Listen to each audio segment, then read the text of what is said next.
An empire built on plastic tapes and blue and yellow shelves. A name that once dominated the world. Blockbuster.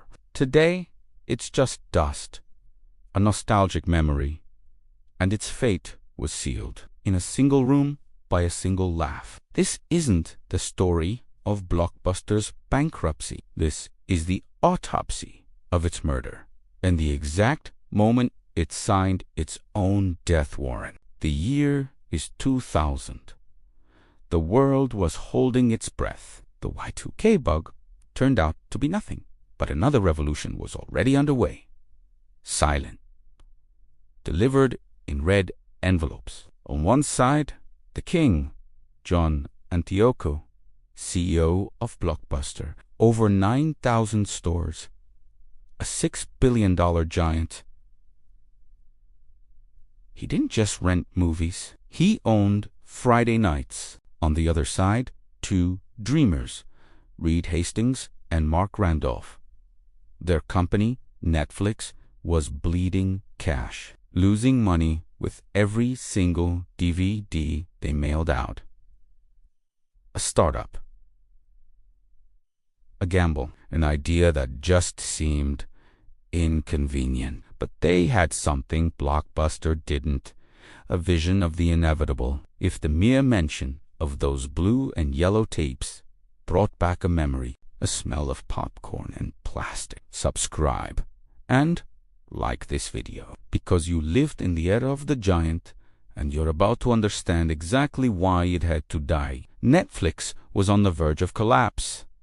They needed a miracle, so they scheduled the meeting. They flew to Dallas, the heart of the Blockbuster empire, and walked into its monumental headquarters, a temple of corporate arrogance. The offer was simple and desperate. Buy us. We will run your brand online. We will be Blockbuster.com.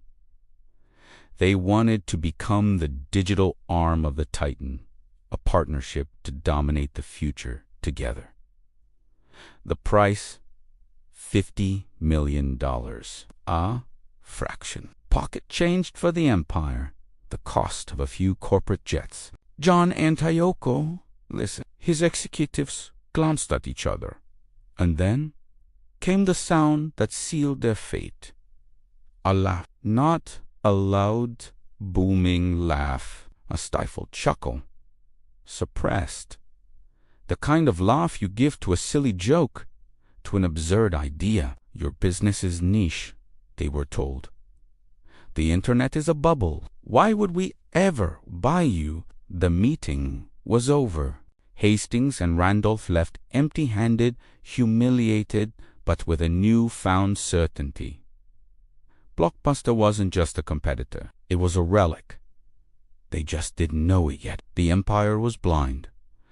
And arrogance is a disease that rots from the inside out. While Blockbuster invested in more physical stores, Netflix invested in an algorithm. While Blockbuster profited from late fees, that customer anger was funding the enemy's rise. They didn't see Netflix as a threat. They didn't even see it at all.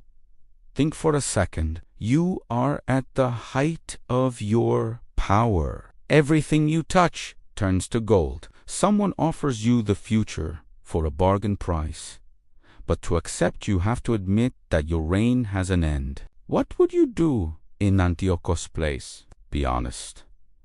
Leave your answer in the comments below. The following years were a history lesson written in real time. The red envelopes multiplied. Streaming was no longer a dream. It became a button on your remote control.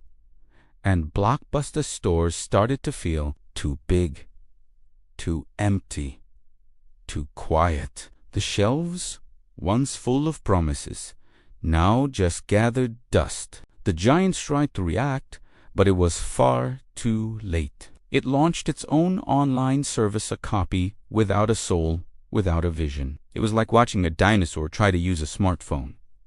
Blockbuster filed for bankruptcy. The empire fell. The blue and yellow lights went out forever. And Netflix? today is worth over $200 billion. That 50 million. That laugh in the meeting room became the most expensive mistake in corporate history. But the lesson isn't about DVDs and streaming. It's about listening. It's about humility.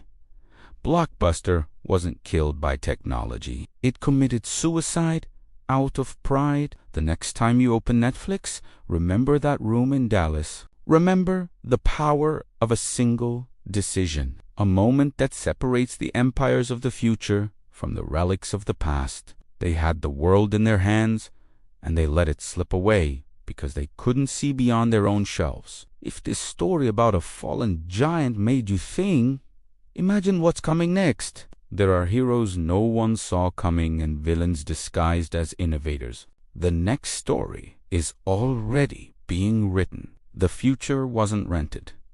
It was created. Thanks for watching, and don't forget to follow for more.